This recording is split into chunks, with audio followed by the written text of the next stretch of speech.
Good evening, everyone. So, I'm Altelerain Vilaro from Batch 4.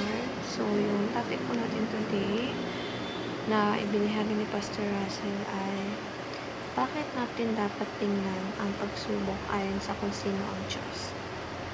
Ex nihilo. At ang scripture po na ibinahagi ni Pastor Russell today ay matatagpuan sa Hebrews 11 verse 2. So first, basahin po muna natin yung concept ng ex nihilo. So ex nihilo is a Latin phrase meaning out of nothing. It refers to the Christian belief that God created the entire universe without using any pre-existing materials.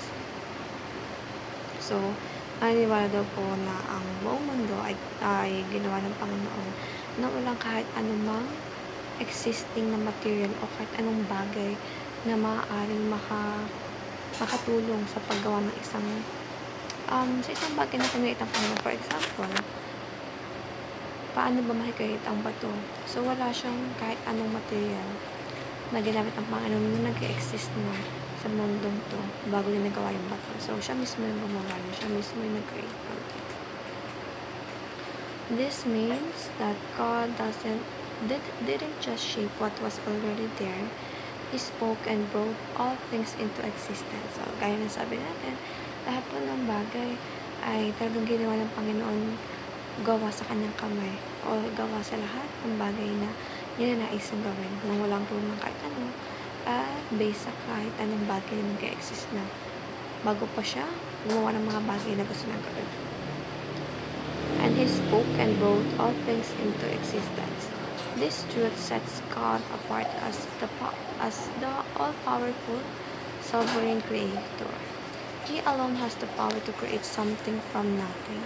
So, nasa kanya lahat ng power to do something na maaaring create niya sa mundo natin. So, walang power ang kahit sino man sa atin upang makakreate ng gaya ng ginawa ng Panginoon. Dahil po ang Panginoon ay nag-iisa lang at siya lang ang nakakaalam ng lahat ng bagay. At sa kanyang pagmamayari niya lahat ng bagay sa ating mundo.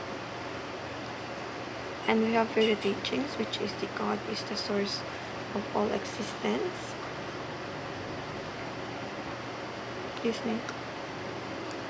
God displays His glory through creation and God gives hope to hopeless situation.